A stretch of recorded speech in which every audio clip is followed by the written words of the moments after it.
ഗവൺമെന്റിന് മുമ്പിലുള്ളത് ഇപ്പോൾ ഒരു കായിക വകുപ്പിന്റെ ഒരു റിപ്പോർട്ടാണ്. ആ റിപ്പോർട്ടിന്റെ അടിസ്ഥാനത്തിൽ ഗവൺമെന്റിന്റെ അതുമായി ബന്ധപ്പെട്ട ഏജൻസികൾ അന്വേഷണം നടത്തുമെന്നാണ് ബഹുമാനപ്പെട്ട മുഖ്യമന്ത്രി തന്നെ ഇന്നലെ പറഞ്ഞിട്ടുള്ളത്.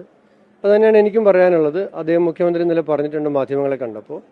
ഗവൺമെന്റിന്റെ തന്നെ ഒരു സംവിധാനമാണ് ഇതിന്റെ വീഴ്ചകൾ, പോരായ്മകൾ സംബന്ധിച്ചിട്ടുള്ള നിയമലംഘനങ്ങൾ, ഇതെല്ലാം തന്നെ ആ റിപ്പോർട്ടിലുണ്ട്. ആ റിപ്പോർട്ടിന്റെ അടിസ്ഥാനത്തിലുള്ള അന്വേഷണങ്ങൾ ഉണ്ടാകും. അത് ഏതെല്ലാം തരത്തിലുള്ള അന്വേഷണങ്ങളാണെന്നുള്ളത് ഗവൺമെന്റിന്റെ ഏജൻസികളാണ് തീരുമാനിക്കുന്നത്. അത് അനുസരിച്ചുള്ള അന്വേഷണം ഉണ്ടാകുമെന്ന് മുഖ്യമന്ത്രി പറഞ്ഞിട്ടുണ്ട്.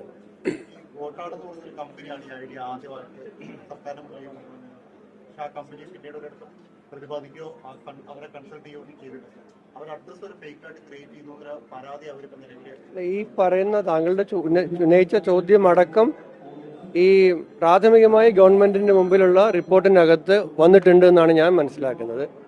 ഞാൻ ആ റിപ്പോർട്ട് പൂർണ്ണമായിട്ട് വായിച്ചിട്ടില്ല.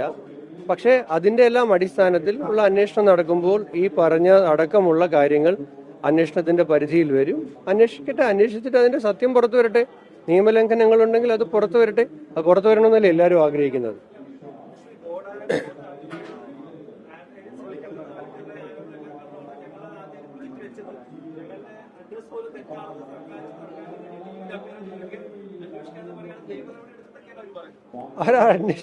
നിയമ നടപടി ആർക്കെങ്കിലും ഈ രാജ്യത്ത് സ്വീകരിക്കാൻ ആഗ്രഹമുണ്ടെങ്കിൽ അതിനുള്ള നിയമ സംവിധാനം രാജ്യത്തുണ്ട്. പക്ഷേ ഒരു ഗവൺമെന്റ് എന്ന നിലയിൽ ഗവൺമെന്റിന്റെ മുമ്പിൽ വളരെ സീരിയസ് ആയിട്ടുള്ള ഒരു റിപ്പോർട്ട് വന്നിട്ടുണ്ട്. ആ റിപ്പോർട്ട് വന്നു കഴിഞ്ഞാൽ അതിന്മേലുള്ള ഗൗരവമായിട്ടുള്ള അന്വേഷണം ഉണ്ടാകണം. അതിന് ഏതെല്ലാം ഏജൻസികളാണോ അതിന് പര്യാപ്തമായിട്ടുള്ളത് ആ ഏജൻസികളുടെ ഭാഗത്ത് അന്വേഷണം ഉണ്ടാകും. അന്വേഷണത്തിൽ കാര്യങ്ങൾ വരട്ടെ. അന്വേഷണം തുടങ്ങുന്നതിന് മുമ്പേ ഇപ്പോൾ ഒരു റിപ്പോർട്ടിന്റെ പുറത്തുള്ള അന്വേഷണമാണ്. അന്വേഷണം തുടങ്ങുന്നതിന് മുമ്പേ ഇത്രയും ഇത് വരേണ്ട കാര്യമില്ലല്ലോ. നമ്മളിപ്പോ ഓണത്തിന് കേരളത്തിലെ എല്ലാ ജില്ലകളിലും ഓണാഘോഷം വിപുലമായി നടത്തുകയാണ്. തിരുവനന്തപുരത്തെ ഓണാഘോഷം 24-ാം തീയതി ബഹുമാനപ്പെട്ട മുഖ്യമന്ത്രി ഉദ്ഘാടനം ചെയ്യും. മാധ്യമ സ്ഥാപനങ്ങളുടെ എല്ലാം വലിയ പിന്തുണയുണ്ട്. ഓരോ ദിവസവും ഓരോ മാധ്യമ സ്ഥാപനങ്ങളാണ് തിരുവനന്തപുരത്തെ ചില വേദികളിൽ പ്രോഗ്രാമുകൾ അവതരിപ്പിക്കുന്നത്.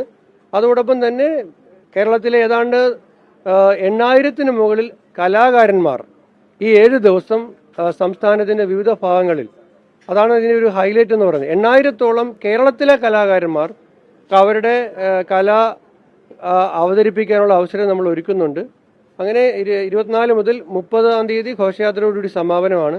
എറണാകുളത്തും ഇവിടെ ചുമതലയുള്ള മന്ത്രിയും MLA-മാരും അത് ഫൈനലൈസ് ചെയ്തുകൊണ്ടിരിക്കുകയാണ്. നിങ്ങളെ അറിയിക്കും.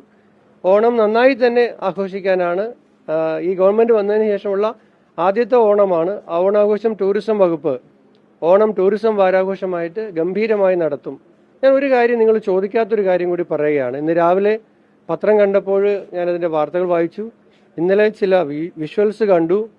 ഇവിടെ കാലടി സർവകലാശാലയിൽ വൈസ് ചാൻസലറെ പ്രതീകാത്മകമായി അവരുടെ ശവസംസ്കാരം നടത്തിയിരിക്കുകയാണ്. നമ്മളൊരു പ്രബുദ്ധ സമൂഹമാണ്. സമരം ചെയ്യാൻ എത്രയോ മാർഗങ്ങൾ നമുക്കുണ്ട്. ആരാണ് സമരം ചെയ്യുന്നതിന് എതിര് നിൽക്കുന്നത്? ഞങ്ങളെല്ലാം സമരത്തിൽ കൂടി വന്ന ആൾക്കാരാണ്. സമരം എല്ലാവർക്കും ചെയ്യാം. പക്ഷേ ജീവിച്ചിരിക്കുന്ന ഒരാളെ ശവശരീരം പോലെ കിടത്തി അലമുറയിട്ട് കരഞ്ഞ് കർമ്മങ്ങൾ നടത്തി ഒക്കെ ചെയ്യുന്നത് അങ്ങേയറ്റം അപരിഷ്കൃതമാണ്. കേരളത്തിന്റെ സാംസ്കാരിക സമൂഹത്തിന് നാണക്കേടാണ്, അപമാനമാണ്.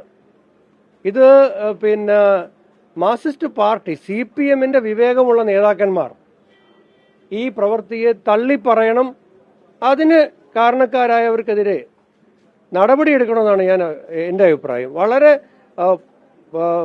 നമുക്ക് വേദന ഉണ്ടാക്കുന്ന ഒരു കാര്യമാണ്. ഓക്കെ, നിങ്ങൾക്ക് VC-യോട് വിയോജിക്കാം, മുഖ്യമന്ത്രിയോട് വിയോജിക്കാം, അല്ലെങ്കിൽ ഭരണപക്ഷത്തുള്ളവർക്ക് പ്രതിപക്ഷ നേതാവിനോട് വിയോജിക്കാം. അതിനൊക്കെയുള്ള ജനാധിപത്യ സ്വാതന്ത്ര്യം നമ്മുടെ നാട്ടിലുണ്ട്. പക്ഷേ ഒരു ജീവനുള്ള വൈസ് ചാൻസലറെ ശവമായിട്ട് കിടത്തി പ്രതീകാത്മകമായി ശവസംസ്കാരം നടത്തുക എന്നൊക്കെ പറഞ്ഞത് അങ്ങേയറ്റം അപരിഷ്കൃതമാണ്, ഹീനമാണ്, നിന്ദ്യമാണ്. സാംസ്കാരിക കേരളത്തിന് ഒരിക്കലും യോജിക്കാൻ കഴിയാത്തൊരു കാര്യമാണ്. അവിടെ ഈ കഴിഞ്ഞ ഒരു മാസത്തോളമായി വിദ്യാർത്ഥികൾ കാലടി സർവകലാശാലയിൽ സമരത്തിലാണ്. അവർ ഈ വിഷയം അവരുടെ പല വിഷയങ്ങൾ ഉയർത്തുന്നുണ്ട്. അവിടെ തിരിഞ്ഞു നോക്കാൻ VC അങ്ങോട്ടേക്ക് വന്നിട്ട് പോലും ഇല്ല എന്നാണ് പറയുന്നത്. ഒരു മാസം ശേഷമാണ് ഇപ്പോൾ VC അവിടെ എത്തുന്നത്.